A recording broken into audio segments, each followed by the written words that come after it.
Bella, assalamualaikum warahmatullahi wabarakatuh. Waalaikumsalam warahmatullahi wabarakatuh. Jadi kali ini kita membuat sebuah perbincangan. Perbincangan, bincang-bincang. Perbincangan. Nah, sebelum dilanjutkan kita sudah dapat minuman ini. Iya. Ini sama ini seragam jadi akhirnya ini itu masuk ini ya. Jadul ini. Iya. Mohon izin dulu, minum dulu sebelum kita lanjutkan pembukaan ini. Ya. Segar. Ya. Apa kabar ini? Alhamdulillah.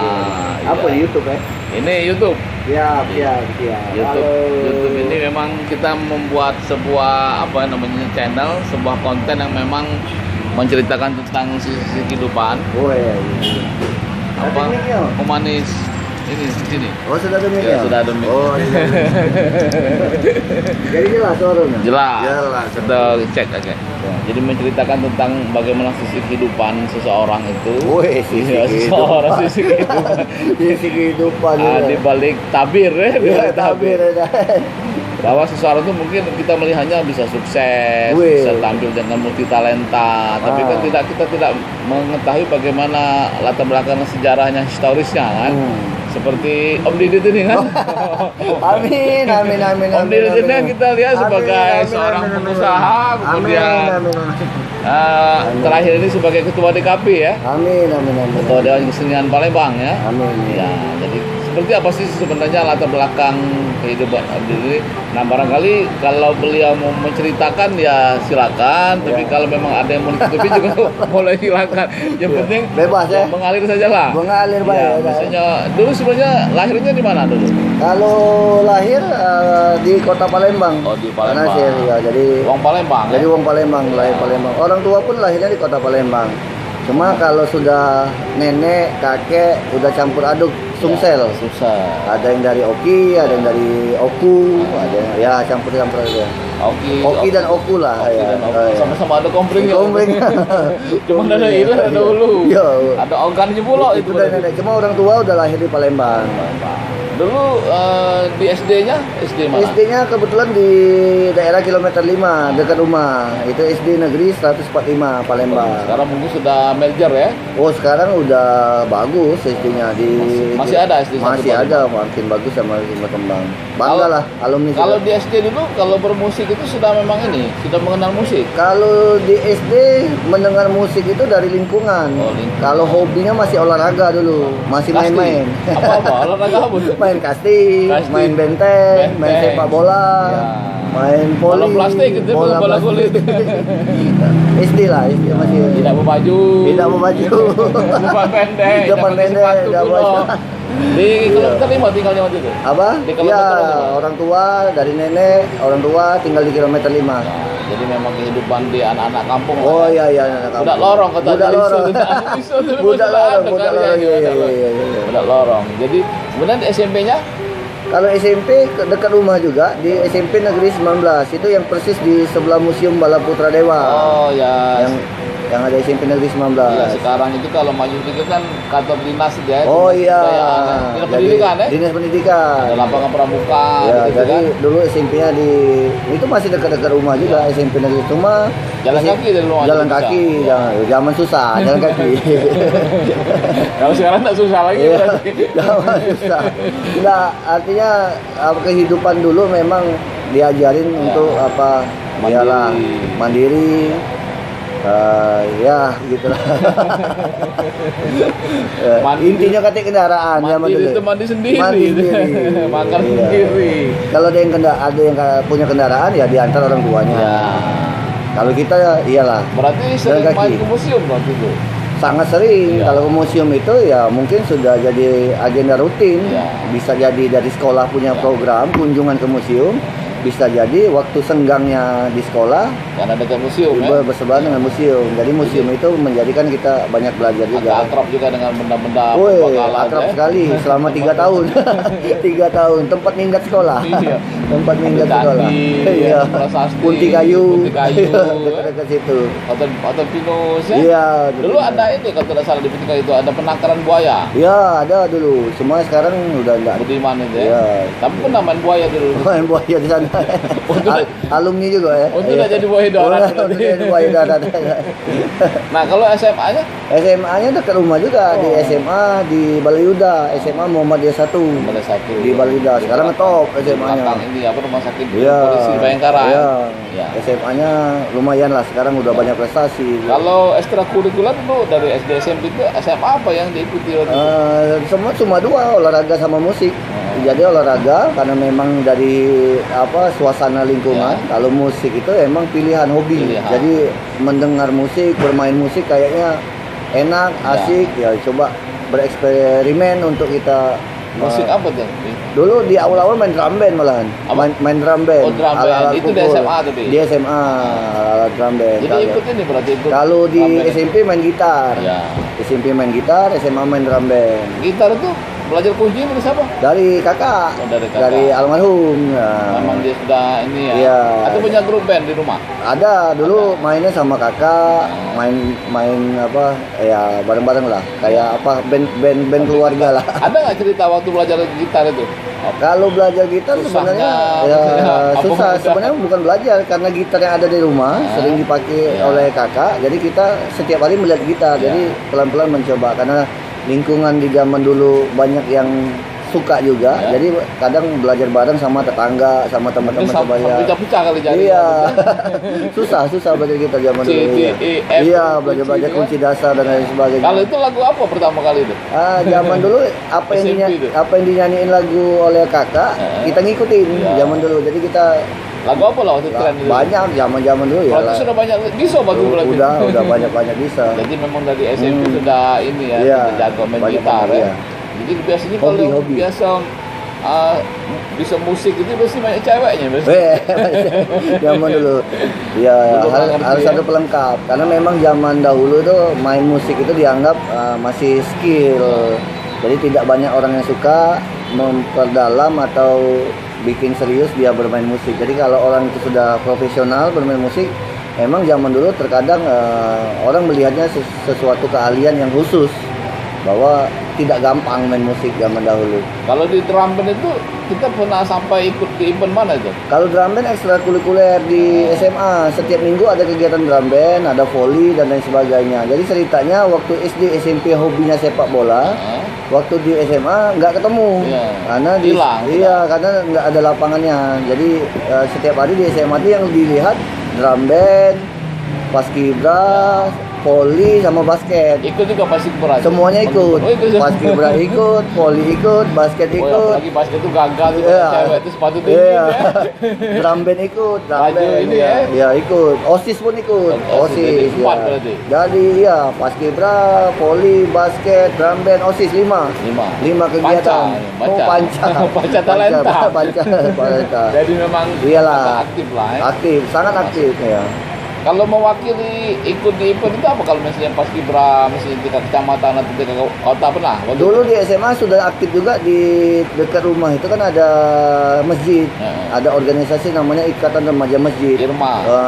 Jadi dari SMA, dari SMP kita sudah setiap hari melihat kegiatan-kegiatan juga dari senior kayak gitu, dari orang-orang tua, dari aktif. Jadi kita tuh di tempat tinggalnya aktif, di sekolahnya aktif. Jadi memang waktu itu habis untuk kegiatan-kegiatan. Jadi memang cuma di Karang Taruna bayangin. Dulu Karang Taruna nggak masuk ke kita. Iya, di kota. Iya, karena di kota. Jadi kita belum dikenalkan.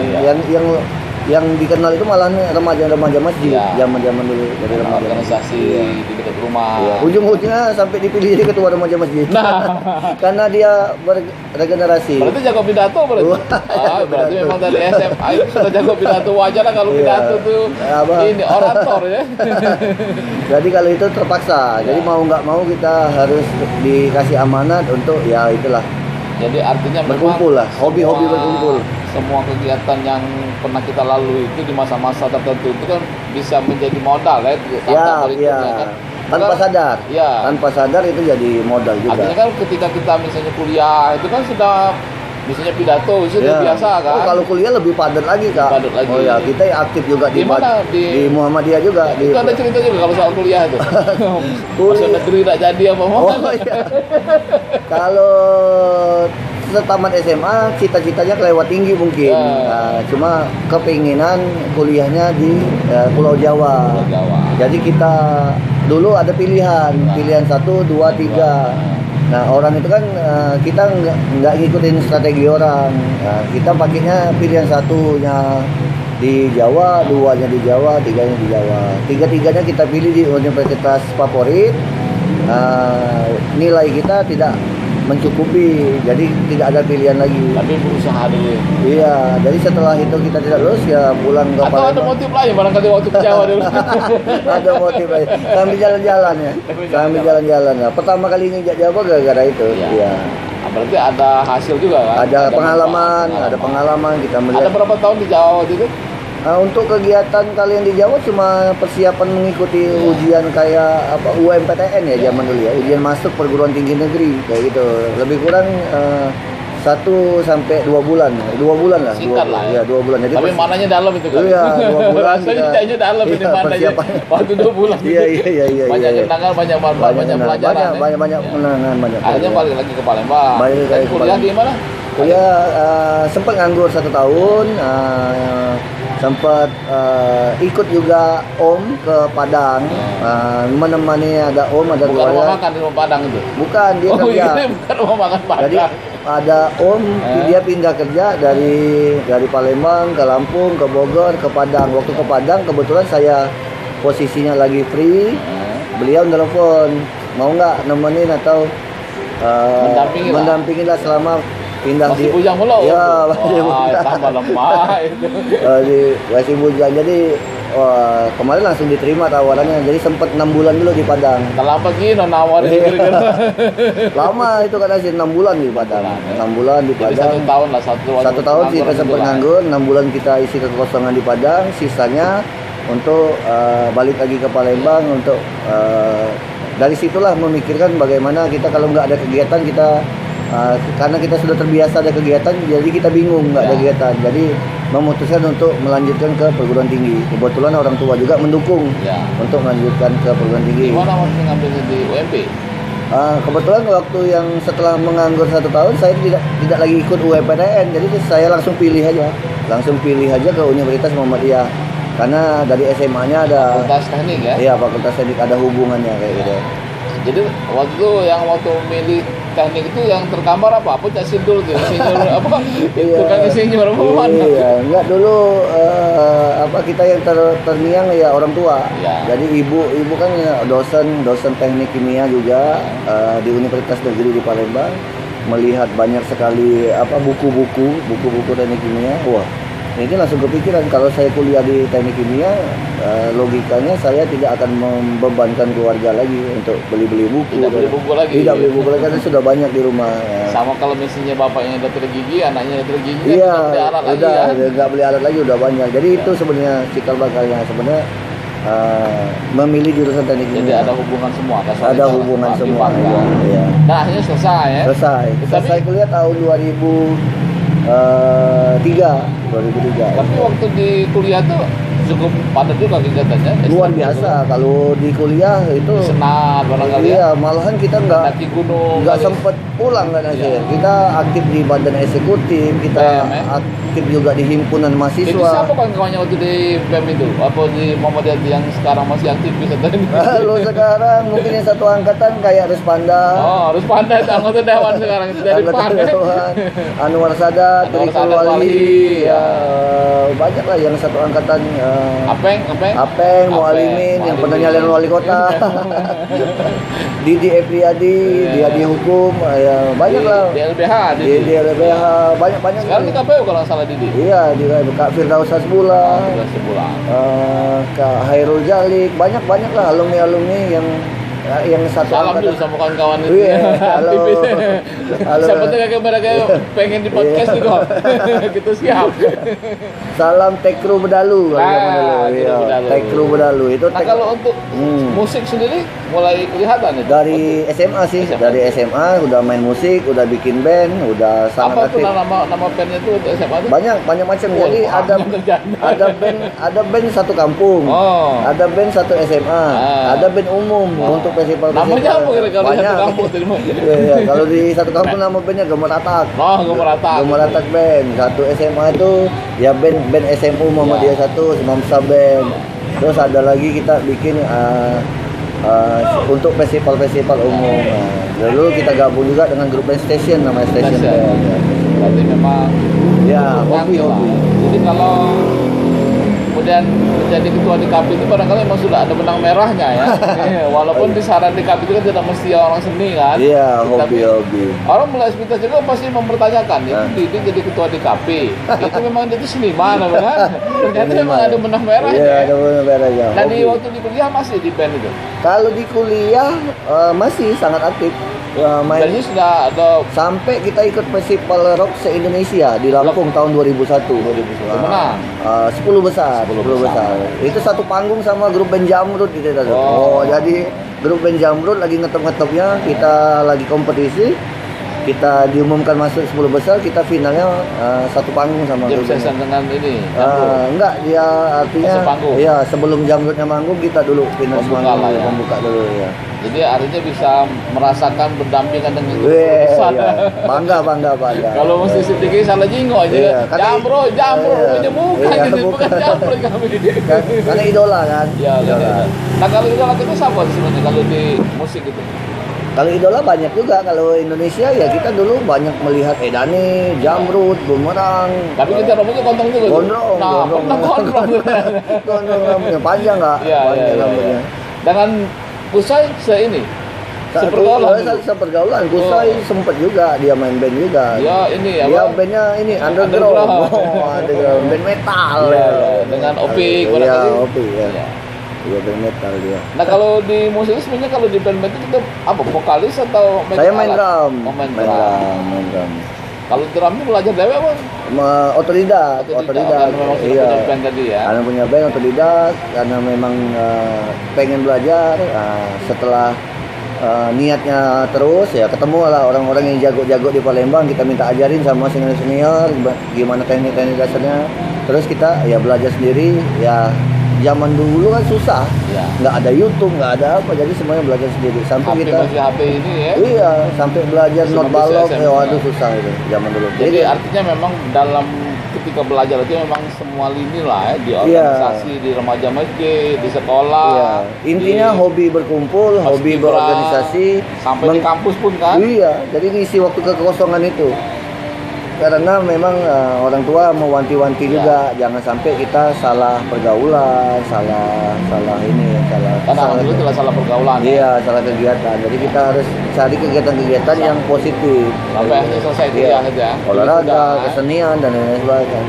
Oke, mungkin untuk sesi ini sampai di sini dulu. Siap. Ya, cerita tentang ini. Kopi dulu.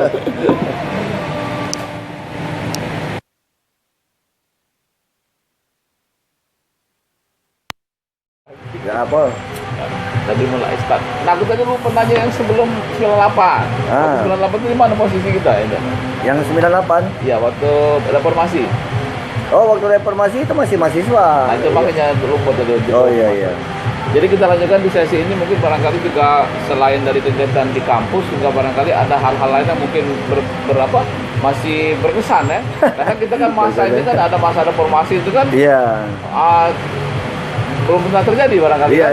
Nah, pada saat itu sebagai aktivis gimana posisi kau waktu itu? Dulu masih mahasiswa baru. Ikut demo. Jadi 98 itu kita langsung sebenarnya dari 98 itu sebelum masuk kuliah di SMA kita udah kenal dengan namanya relawan pemilu dan lain sebagainya. Nah, waktu puncaknya 98 kita statusnya mahasiswa. Nah, bagaimana sebuah gerakan mahasiswa waktu itu menjadi sebagai momentum untuk memperjuangkan bahasanya itu menggulingkan rezim zaman dulu. Menggulingkan rezim. Kami zaman dulu waktu itu masih mahasiswa baru jadi kami maba. Jadi kita ikut senior, kita ikut banyak mentor-mentor dari para senior untuk mengajak bahwa gerakan ini adalah gerakan moral untuk demi bangsa dan negara Tapi juga. paling tidak itu ada berperan juga. Sangat berperan. Jadi Dengan 32 demo tahun. setiap hari demo. Demo setiap hari kita, apalagi Universitas Muhammadiyah sangat dikenal Ya, sangat zaman dulu, universitas para aktivis. Ada Tommy.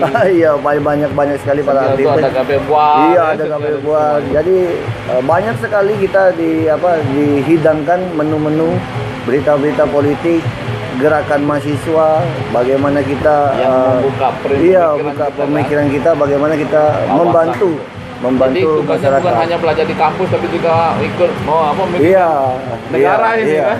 Demo-demo lah intinya dulu. Demo-demo. Ya, akhirnya selesai kan. Selesai gitu ya. Jadi termasuk aktivis juga beliau ini Iya, setelah 8 di awal-awal. Nah kemudian setelah tamat tadi sampai nganggur ya? Ya, waktu jadi tamat kuliah sempat bingung malah. Ya. Jadi tamat kuliah itu sempat bingung, sempat menganggur, tanpa terasa berjalannya waktu, bingung juga mau kemana kayak gitu kan. Kawan sudah bekerja semua. Iya. Nah dalam 1 tahun ada momen pertemuan dalam satu Reuni momen lah, ya reuni. reuni sama-sama teman-teman aktivis. Artinya ada untung juga reuni Iya, kan? Makanya kalau Anda Iya. punya alma mater kalau bisa reuni. Iya reuni. Jadi kita ngumpul satu geng lah, Ya. satu geng. Salah satunya Ruspanda, Devi Irwan, Anwar Sadat dan lain sebagainya ngumpul di satu momen Lebaran. Ya kami sharing bercerita bagaimana mereka tadinya bercerita tentang pekerjaan masing-masing. Nah di satu sisi saya merasa minder juga tadinya, bagaimana ingin menjelaskannya kalau saya ini masih pengangguran, yang kedua saya bingung, minder. Artinya saya ungkapkan di momen itu. Alhamdulillah teman-teman supportnya sangat baik, mereka keroyokan, mereka kasih semangat, mereka kasih support. Kalau saya itu direkomendasiin oleh teman-teman untuk membuka peluang usaha sesuai passionnya saya, sesuai hobi, sesuai pengalaman dan lain sebagainya. Jadi zaman SMA sampai kuliah ya, sepanjang di universitas tanpa sadar kita punya banyak pengalaman untuk bikin acara.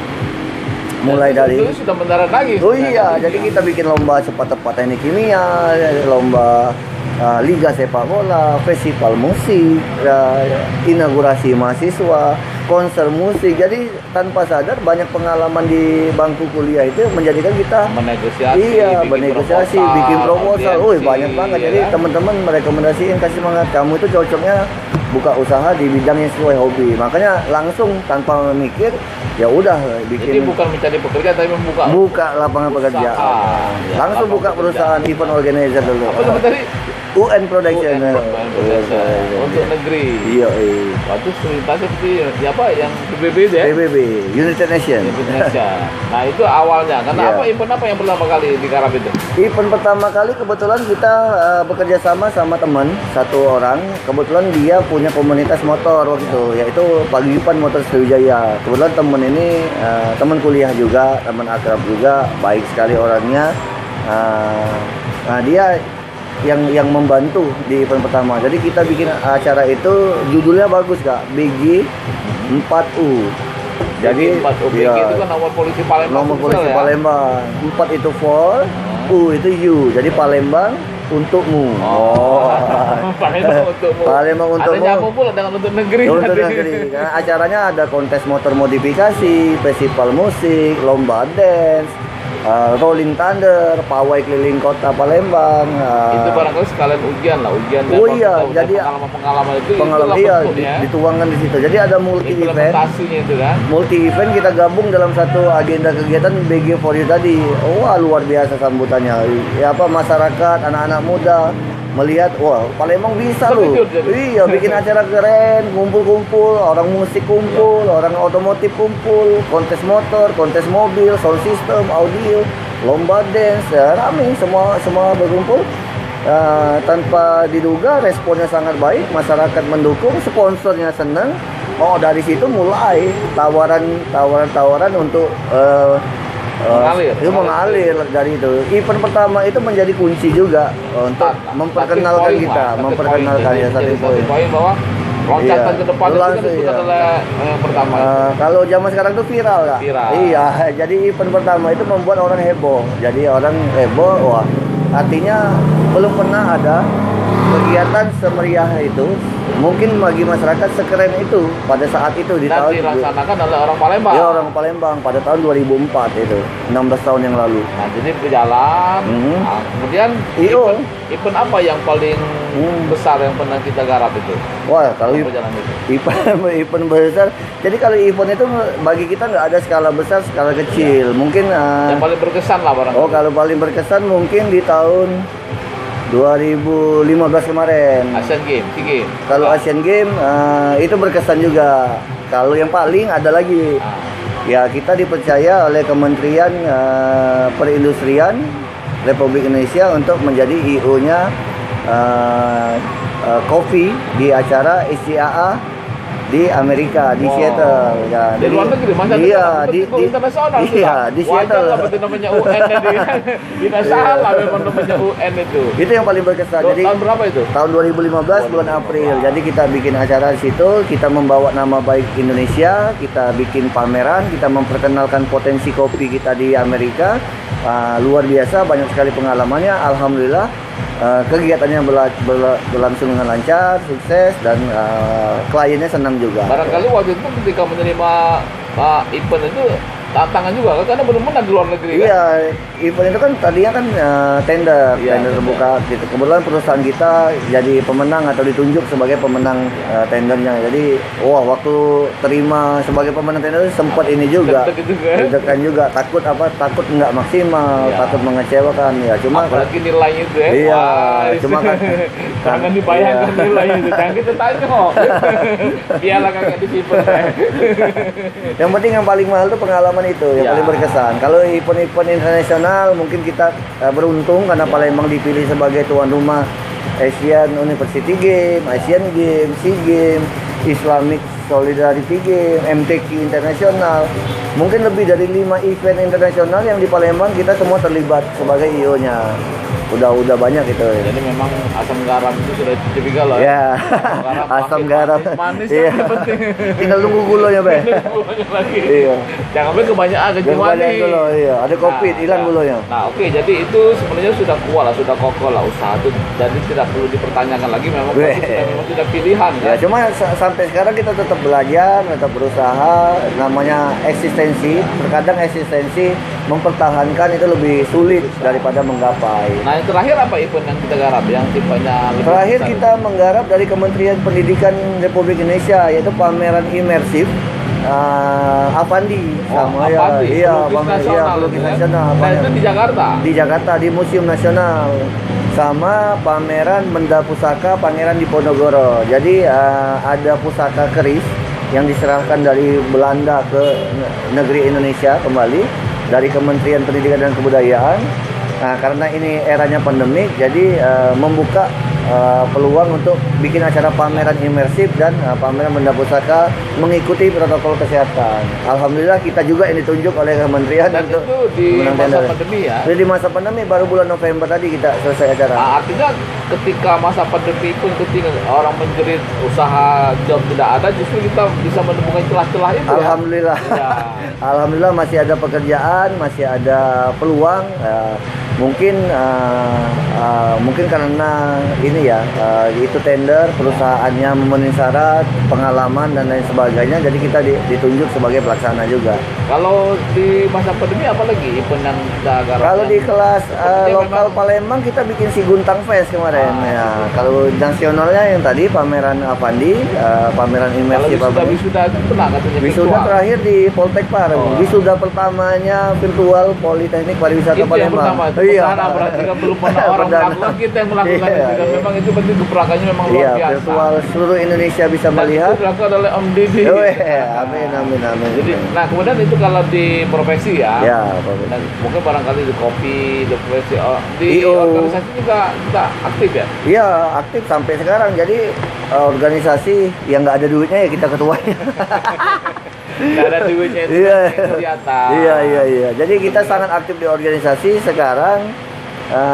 Saya aktif di Asperapi Sumsel, itu namanya Asosiasi Perusahaan Pameran Indonesia. Jadi kumpulnya teman-teman IO pameran seluruh IO tuh yang ada di Sumsel ya bersatu di Asperapi. Kita juga diamanatkan untuk mengurus SCAI, Specialty Coffee Association of Indonesia Wilayah Sumsel. Bahasa Indonesianya AKSI, Asosiasi Kopi Spesial seluruh Indonesia. Khusus berarti kalau Khusus. Nah, dan terakhir tahun kemarin kita diamanatkan untuk membantu teman-teman seniman untuk bagaimana membesarkan atau menghidupkan kembali iklim kesenian. Di Dewan Kesenian Palembang. Iya. Artinya memang baru 1 tahun tapi. Ya, artinya memang aktivitas itu bukan hanya di kesenian. Bukan hanya di kesenian. Profesi. Ya. Saya juga aktif di HIPMI, aktif di Kadin, aktif di berbagai macam organisasi KNPI dan lain sebagainya. Jadi aktivitas sebenarnya bukan menjadi hambatan dan kendala ya. Karena hobi. Waktu ya. Karena kalau kita berbicara waktu kan sebenarnya sama. Semua itu 24 jam. 24 jam. Tapi kan bagaimana kita mengelola dan meng-manage itu. Nah, ini artinya pelajaran yang paling berharga. Karena ini mungkin saya bisa meniru nanti bagaimana mengelola waktu. Nah, mungkin sesi ini kita cukupkan, nanti kita lanjutkan ketika peran DKP ya. Iya, ngopi dulu. Ya. Menjadi ketua DKP itu kan juga bukan hal mudah ya barangkali kan. Itu tidak ujung-ujung tiba-tiba menjadi ketua DKP. Nah, bagaimana sih ceritanya bisa menjadi ketua DKP itu? Ya mungkin mengalir saja Kak, nggak ada persiapan khusus, nggak ada momentum, cuma mungkin karena ada momentum pemilihan aja kemarin. Ya ada pemilihan musda, teman-teman tidak sengaja berkumpul membahas tentang kesenian. Kebetulan tempat ngumpulnya itu di sini di tempat kita. Jadi Dewan Kesenian Palembang periode berikutnya. Cuma karena teman-teman membahasnya di sini, jadi setiap hari kita ikut terlibat membahasnya. Jadi teman-teman sering minta masukan, ide. Ini dianggap juga cukup pas ya. Iya, jadi teman-teman teman-teman yang diskusi banyak yang mendorong gimana mau nggak katanya ini dicalonkan jadi ketua Dewan Kesenian Palembang. Karena memang cukup merasa terkejut juga di awal-awal. Kita kembalikan juga ke teman-teman yang membahas apakah memang ini bisa kita bikin kolektif bahwa yuk kita bersama-sama membangun. Kalau keinginannya untuk iklim kesenian ke depan kita bangun lagi iklim kesenian, kita bergotong royong, kita bersama-sama, mungkin saya tidak keberatan kalau dicalonkan sebagai ketua Dewan Kesenian Palembang. Cuma karena ada proses pemilihan, jadi saya disarankan teman-teman untuk mengikuti proses demokrasi. Karena belum tentu menang juga kemarin. Jadi cuma sekedar ikut aja juga. Artinya kan memang belum terbayang bakal terpilih ya. Belum terbayang. Tapi alhamdulillah akhirnya terpilih di musda itu. Kemudian setelah terpilih itu apa sih programnya? Kemarin kita memang karena semangat teman-teman pengurusnya luar biasa, kita juga didukung sama komite, ada 6 komite, ada komite tari, musik, seni rupa, teater, film, sama sastra. Nah, ini diisi orang-orang yang sangat expert, yang sangat mampu, mumpuni. Ya kita didukung oleh pengurus yang hebat-hebat luar biasa ini, jadi kita akselerasinya tambah cepat. Tapi kalau pengurusnya hebat, ketuanya lebih hebat lagi. Iya.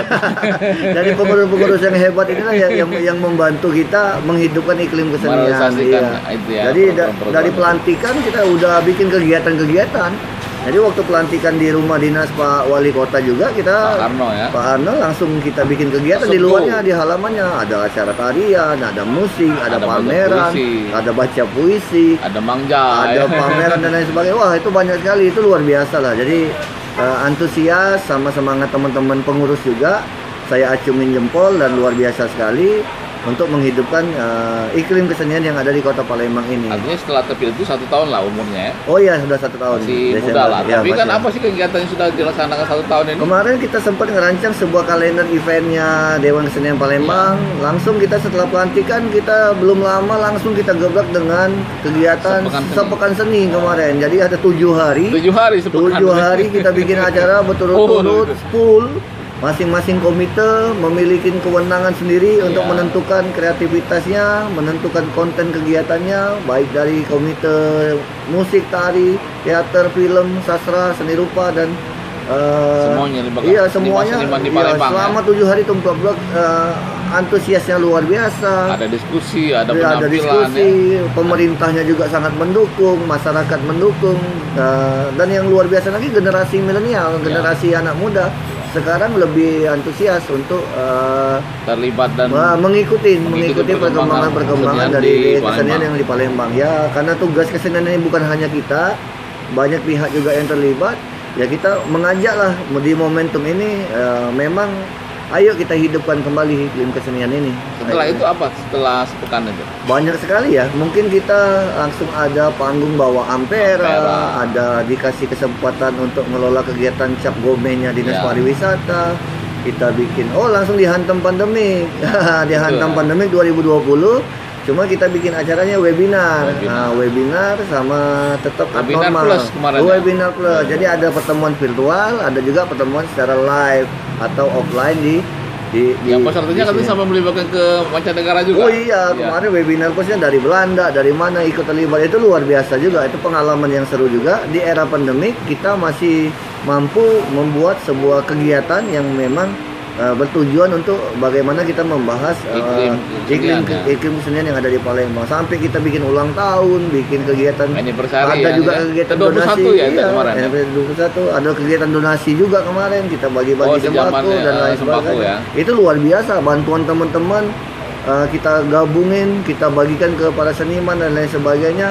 Ini mungkin yang diterima tidak begitu besar nilainya, cuma pengorbanan para pengurus seniman mengumpulkan hampir 1000 paket sembako kita bisa bagikan ke seniman itu tanpa bantuan dari pemerintah yang dan lain sebagainya. Itu inisiatifnya kita sendiri.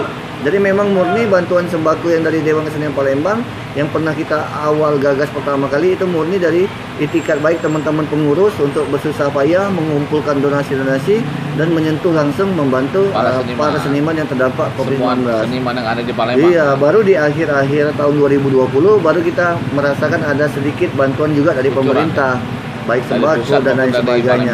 Cuma di awal-awal teman-teman saya salut sekali, bangga punya pengurus yang memang mampu memikirkan saudara-saudaranya di era pandemi ini. Itu luar biasa itu.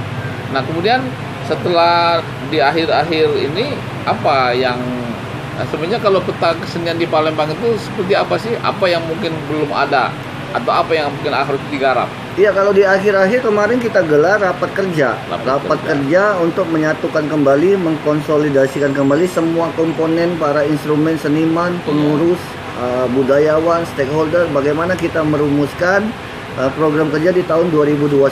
Karena memang sekarang agak unik karena kita lagi dilanda pandemi. Jadi kalau kita tidak susun program kerja, tidak sesuaikan dengan kondisi, kita takutnya tidak terlaksana juga kegiatannya. Jadi kita harus memodifikasi, kita harus beradaptasi juga dengan suasana dan kendala-kendala yang ada dihadapi oleh Dewan Kesenian. Nah, cuma Dewan Kesenian Palembang berkomitmen tetap apapun yang menjadi kendala ke depan, komitmen Dewan Kesenian Palembang untuk tetap menghidupkan kembali iklim kesenian itu. Ya, baik dia mau kegiatan webinar, mau dia perjuangan online, semuanya kita siapkan program-programnya. Alhamdulillah kemarin teman-teman dari masing-masing komite sudah menyusun program-program kerja luar biasa juga. Maka kita menunggu realisasinya, mudah-mudahan bisa idenya, gagasannya semua. Banyak sekali teman-teman yang memberikan masukan, gagasan, pendapat bagaimana langkah ke depan Dewan Kesenian Palembang ini untuk melanjutkan perjuangannya walaupun di era pandemi seperti sekarang ini. Bukan menjadi kendala ya. Iya, dan kita secara garis besar sebenarnya apa sih yang akan diharapkan bisa terrealisasi ke depan ini? Sebenarnya kuncinya satu ya. Kalau cita-cita besarnya itu, kita teman-teman seniman pasti berharap cuma satu, bagaimana kita ini bukan hanya pelengkap. Jadi seniman, budayawan, para pekerja seni bukan ini objek, ya? Bukan objek. Tapi jadi kita berharap jadi kita berharap posisi teman-teman seniman, pekerja seni, budayawan ini memang benar-benar untuk diajak bersama-sama membangun kotanya, membangun peradabannya, merubah suasananya. Dan jadi bukan hanya fisik yang bukan hanya pelengkap, tapi juga budaya ya. Jadi budaya, pariwisata, pekerja seni ini tidak bisa dianggap remeh karena kita juga melihat bagaimana di negara-negara maju seperti Amerika dan Eropa, bagaimana sebuah negara itu atau sebuah kota itu memanfaatkan atau mengajak para seniman, budayawan untuk bekerja sama untuk membangun kotanya. Nah, karena hasilnya bekerja sama seniman, ya kita lihat sendiri banyak sekali negara-negara yang terkenal lewat keseniannya, lewat jasa-jasa para pekerja seninya dan lain sebagainya. Kalau ini yang seperti yang diharapkan bisa terlaksana itu apa? Misalnya perda itu gimana? Atau Iya, itu bentuk kesenian? Iya, perjuangan. Kalau fasilitas mungkin sudah tidak menjadi prioritas lagi karena kita sudah bisa beradaptasi dengan banyak kerjasama dengan banyak pihak. Nah, kalaupun gedung kesenian itu hanya menjadi sebuah Jangka panjang lah ya? syarat jangka panjang dan kebutuhan seolah-olah menjadi kebutuhan mutlak. Jangan sampai kota sebesar kota Palembang punya ini gedung tidak kesenian. mempunyai gedung kesenian dan lain sebagainya.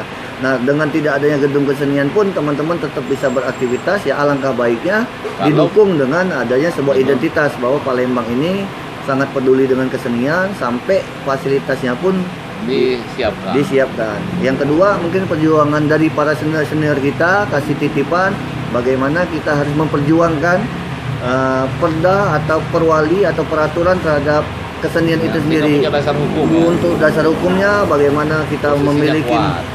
kejelasan juga, kejelasan posisi kita di mana, masa depannya pekerja seninya seperti apa, dan bagaimana juga para seniman kalau membuat program atau kegiatan itu memang secara dasar ya udah dilindungi oleh negara dan memang sudah harus diprioritaskan. Karena di pusat pun sudah mengeluarkan perpres undang-undang kebudayaan ya, undang-undang kebudayaan itu sudah sangat kuat, tinggal di daerahnya meneruskan saja, mengimplementasikan saja. Nah, itu yang menjadi perjuangan kita. Dan kita tetap mohon dukungan juga untuk para seniman atau semua budayawan. Mudah-mudahan berhasil dan terrealisasi. Ya, mohon dukungannya untuk semua pihak untuk memperjuangkan itu. Satu lagi katanya Palembang agak tuan rumah apa tuh? Yang JKPI. JKPI. Ya, Palembang tahun 2022 kemarin Dewan Kesenian Palembang sudah ikut dengan Dinas Kebudayaan ke Pekanbaru Siak. Nah, kita dipilih sebagai tuan rumah JKPI itu Jaringan Kota Pusaka Indonesia. Jadi kegiatan itu adalah kegiatan masing-masing daerah untuk memperkenalkan bahwa daerahnya ini adalah salah satu pewaris atau kota pusaka yang ada di Indonesia.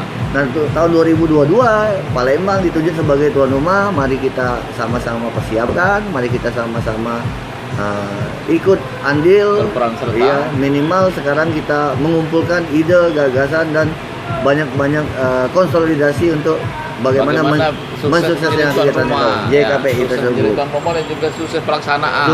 Karena itu juga. kan bukan untuk Palembang saja, bukan untuk seniman Palembang, tapi untuk Indonesia. Untuk Indonesia, nama baik Kota Palembang. Oke, saya pikir cukup. Ya, siap. Kalaupun kurang nanti kita buat sesi yang berikutnya. Siap. Assalamualaikum warahmatullahi wabarakatuh. Waalaikumsalam warahmatullahi wabarakatuh. Ya. Awas dulu. Nah.